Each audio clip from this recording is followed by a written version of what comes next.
Thank you for having me on Lymphoma Hub. I'm Associate Professor Dipti Talaulikar. I'm a clinical and a laboratory hematologist from Canberra in Australia. And I recently attended ICML 15 in Lugano. Now, this is always a very fascinating meeting for me. I absolutely love lymphoma, both on a clinical and a research level. It's just such a complex disease. And the Lugano meeting is great because there's cutting-edge presentations, including a lot of novel treatments discussed there. But I thought this year what was really fascinating about the meeting was that there was this workshop on cell-free DNA. And the chairpersons of the workshop were looking at bridging liquid biopsy, which is being used in research quite a lot right now, into the management of lymphoma patients. So they were looking at developing a framework for clinical research and also sort of provide recommendations for clinical practice. So I guess what is liquid biopsy? It is, we know that there are more than 40 different subtypes of lymphoma. It's not a straightforward diagnosis. There's quite a lot of gray zone areas, and getting a diagnosis is crucial because the prognosis is different, and certainly the treatment of different lymphomas is different. Often, however, access to the primary tissue from which malignant DNA can be obtained or malignant tissue can be obtained is often difficult to get to, and samples are quite difficult to access. So liquid biopsy is the collection of plasma samples and extraction of DNA from those samples to come up with a genetic diagnosis, which is typical for a particular kind of lymphoma. So that's certainly one of the applications of liquid biopsy, the diagnostic component. There's also the possibility then to monitor these patients post-treatment using minimal residual disease. So that's the other major advantage of liquid biopsy. So there's been a lot of research that is being conducted right now. It's mainly being used, I don't think in clinical practice as much, but quite a lot in the research setting where people are trying to understand how it relates with the primary tissue results that we are getting. And also how good it is at minimal residual monitoring post-treatment. And so people are using different kits, they're using different methods. There's just a lot of noise, and it's important to actually develop these frameworks so we are comparing apples to apples and oranges to oranges rather than having a lack of standardization there. So I think this workshop was really worthwhile, and it's absolutely the right thing to do for lymphomas. So in Australia, we have a clinical trial going on in a very precious cohort of patients. So we're treating elderly diffuse large B-cell lymphoma patients with a particular treatment regimen. And we define elderly by patients. So these are patients who are greater than 75 years of age. So they're really old patients. And often these patients tend to be excluded from the routine clinical trials. So this study, which is called NHL 29, is a trial, is a phase 2 single-arm study on 80 patients who are all aged 75 years and above. And we're treating them all with this novel agent BTK inhibitor ibrutinib, along with half dose of R-CHOP. Which is standard and is well tolerated in younger patients, but perhaps not as well in older patients. So we are performing next generation sequencing studies from the paraffin-embedded lymph node tissue, but also we have collected cell-free DNA on these samples from these patients at diagnosis, at multiple time points during treatment, and we are also collecting samples post-treatment. So right now, I have just completed performing most of the next generation sequencing studies on paraffin-embedded tissue, and we are now going to start performing NGS studies on the liquid biopsies. So it was very interesting for me to hear the presentations on liquid biopsies, because I was sort of looking to see if we had collected our samples appropriately, because that becomes very crucial.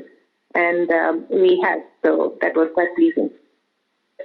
I think one of the biggest challenges is getting adequate DNA from the sample, whether it's DNA or RNA, whatever method you're looking at doing.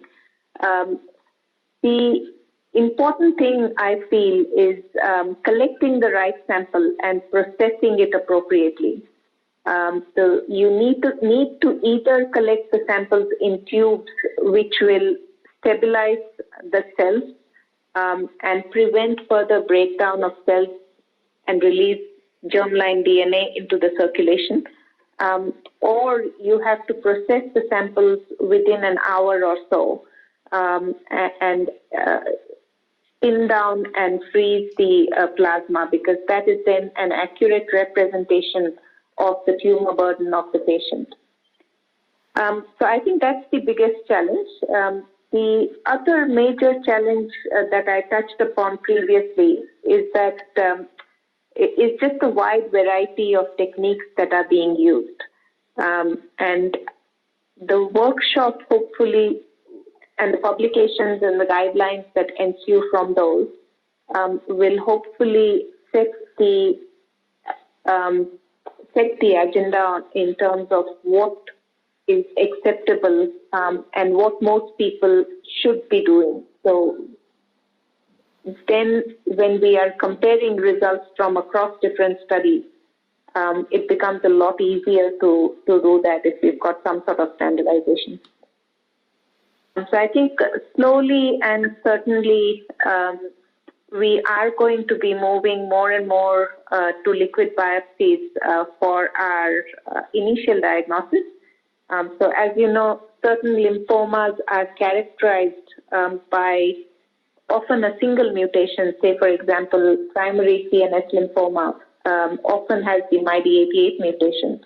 And it's very hard to get a brain biopsy in these patients. So having access to plasma and extracting DNA from that and looking for the MYD88 mutation in plasma just becomes such an easy way of making the diagnosis in conjunction with radiological techniques. So certainly that is one area where I think liquid biopsy is going to be extremely useful.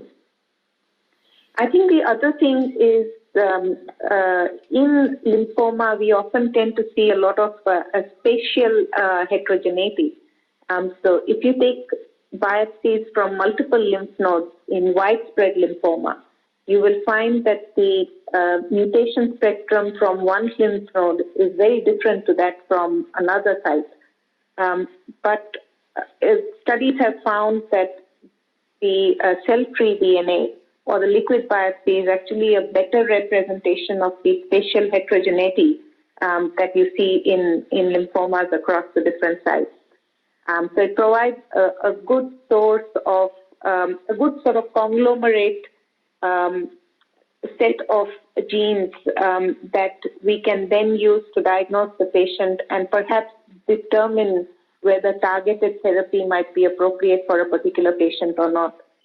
And the third role where I think plasma, cell-free DNA or liquid biopsy is going to be extremely useful is in MRD monitoring post-treatment. So once we have treated a patient with a particular chemotherapy or novel treatment regimen, we want to see what kind of response we are getting. And in lymphomas, it's just not possible to go in and do a repeat biopsy repeatedly. Whereas liquid biopsy, because you can access blood, you can access plasma quite easily. It's very easy to do that. I think in terms of MRD monitoring, there's going to be a lot of interplay with PET scan response assessment as well. So a lot of the clinical trials now are looking at a combination of tumor response on PET and also looking at MRD analysis. And certainly all of those MRD analysis, in my view, it should be possible to perform them on liquid biopsies rather than using PCR on the whole blood. The only other thing is more and more people should be encouraged to undertake research in this area because it is.